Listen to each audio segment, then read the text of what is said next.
Hey everybody, thank you so much for clicking on this video. We are gonna chill on the couch today with the queen. She's definitely gonna leave because she does not like when I talk. But we're just gonna sit down and have like a little story time. So if you're getting ready for the day or you're going on a walk or like doing the dishes, this is the perfect time to just like pop in your headphones and just kind of listen along. I've been thinking about these 3 stories and I was like, I really wanna tell these to people, but I don't understand the context of how I could ever include these in a video. So we're just gonna talk about 3 wild gym-related stories that have happened to me. This is gonna be like old school YouTube, like story time. So let's do it. Bring you in a little closer. All right, so the first one I want to talk about is the audacity of a man at the gym. So if this is your first time here, I do train clients one-on-one, and one of my clients has a gym in her like luxury building, so I meet her there to train. And one day we go in to train, and the only other person in there is this guy in his 30s, and he's on his phone, obviously like talking with someone like a coach or a trainer or something. And he is at the one and only squat rack and using like one of the hooks as like a way to prop up his phone. So he's using the squat rack as a tripod. So I'm like, okay, like we want to chest press today, but we got to warm up anyway. Like maybe he'll be done by the time we're done our warm up. So we do our warm up, we do our power work. He's still not done, and he's using the squat rack as a tripod to talk to someone. So I go over nicely and I say, hey, are you going to be using the squat rack? We were hoping to get some chest pressing in. And he goes, oh, I am using it. Are you going to be using it like to exercise? And he goes, I'm talking to my physical therapist. And my face couldn't control it. And I just go, okay. And I start to walk away. And then I think he realized how fucking insane that is, that he's using like, how much is a squat? Like a $10,000 piece of equipment as a tripod. And he's like, oh, I guess I can set up somewhere else. I'm like, okay, thanks. I have seen him once since, and he was actually exercising, and I just like went around him to grab a kettlebell. And he was like, oh God, am I in your way? I'm like, you're fine. Like, just don't hoard a piece of equipment if you're using it to prop your phone up on. Anyway, that was a crazy gym experience, number 1. Let's talk about number 2. All right, this one's gonna be a little bit longer, and I'm gonna try and keep it as anonymous as possible. How do I do this? All right, so this isn't necessarily gym related, but it's like work related. We'll just start the story. So starting in 2020, I actually started working with a supplement company where I worked for them really like as a content creator and an influencer. So on my end, I did have paid brand deals where I would promote the product, talk about it. And then I've actually also made like UGC content or user generated content for their ads. I do remember there was actually an ad run by them on YouTube for a long time that I completely made and produced and was paid for. So anyway, I have this relationship with this brand since 2020. Fast forward to this year, they have a office, they're actually based in New York, and they have an event where they invite a bunch of like influencers and content creators and coaches to come to, and it's like a workout, and then you get to like, you know, try their new products. So I go to that, super fun. I get to like make a bunch of connections and put some faces to names of people that have been contacts with me over the years at the company. So right after the event, I get this email from someone at the company that's like, hey, we're putting together this team of people who are basically going to like promote the product. And I'm like,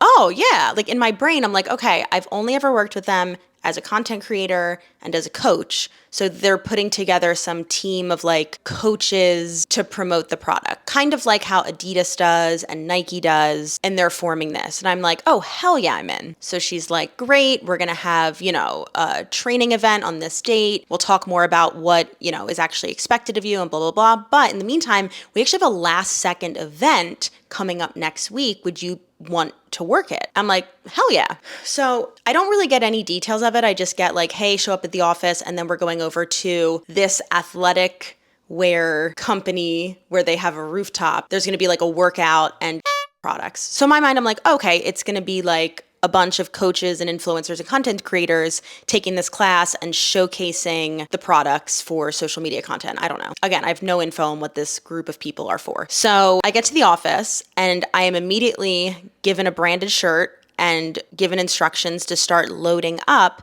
tons and tons of product because we're going to be walking with it 15 blocks, avenues included in there, 2 avenues and 13 streets, if you know New York City, dragging these coolers and bags of stuff to set up for an event that's open to the public. So this is when I fully realize, oh my God, I'm a brand ambassador. Look, there's nothing wrong with being a brand ambassador. I did that when I was like 23, 24, just moved to the city to like make ends meet. It's a great gig. I'm 35. I I'm past it now.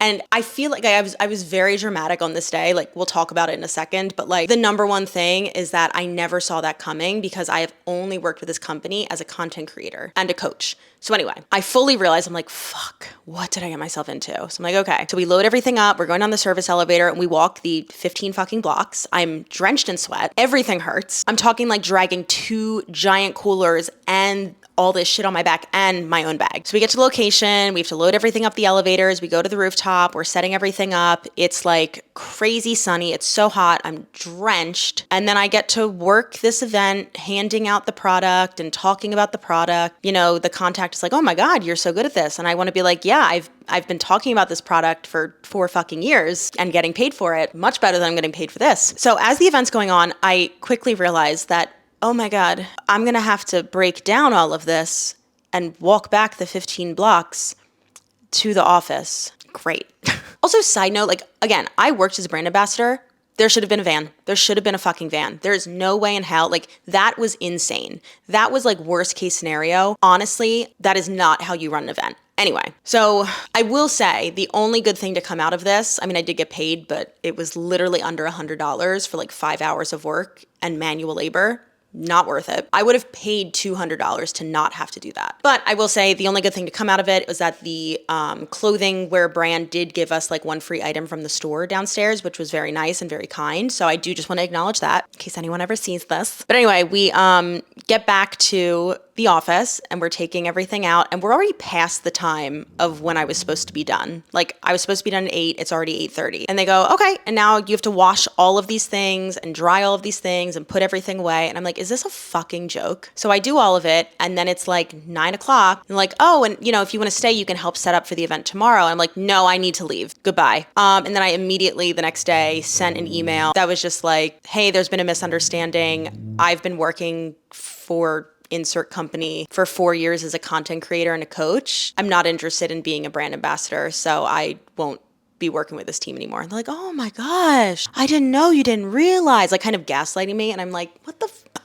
so anyway, I am still really pissed off about it, honestly. And I used to say I was like exclusive with this supplement company, and I no longer am. So there's that. Let's move into the third story, which actually happened to me when I was filming in a studio. So every once in a while, I will rent a studio space that just gives me like an alternative background and I'll film some workouts there. I just think it looks a little bit nicer and like having that variety than just like everything being in that room over there. So last month I went to a studio and I had to film just like a bunch of warm-ups. With the warm-ups, I was basically speaking at this level. I didn't have music playing. I was speaking at this level to my camera, and the studio space that I rent, you know, I have to click a button that says I'm doing video, and I understand that these studios are not soundproof. And I've had plenty of times when there's a photo shoot happening in the studio next to me, they're blasting music and they're yelling and whatever. And I just know that, like, it's fine. It is what I literally agreed to that. If I didn't want that, I would go somewhere else. So I go into the studio. I'm going to see if I can find a blueprint online because I do it for 2 reasons. Number one, the lighting's better in the corner, but I also like to go in the corner because I am always a little conscious of like, oh, you're just going to be like talking this entire time. So I'm trying to like get the sound away from other studios that are being used. Also out of respect too, but I mostly just don't want to feel crazy. So I go into like the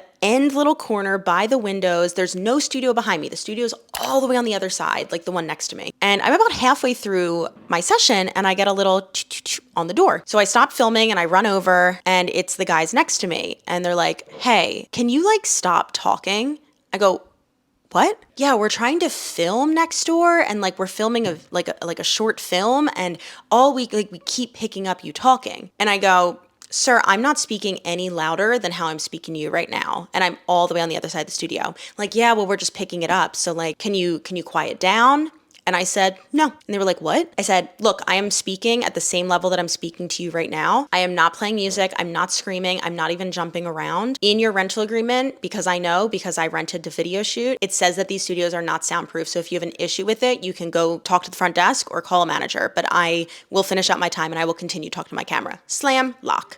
I was so heated and annoyed, and I'm gonna put in here like a clip of the level of volume that I was speaking at so that you can hear how ridiculous this is. We're gonna go for our 6 final swings here. Again, making sure that we are choosing something that can give us a lot of power to really prep us for our deadlifts. Like, sir, if you're so concerned and you're filming your short film, go rent a soundproof studio. Anyway, that's the video. This is so random, but again, these are just 3 stories where I was like, I need to talk through these aside from just talking to Kevin about it. I have no outro. I have no rhyme or reason for this. If you have a crazy story, I'd love to hear it. Drop it in the comments. Make sure you hit that subscribe button so you don't miss out, and I'll see you in the next one.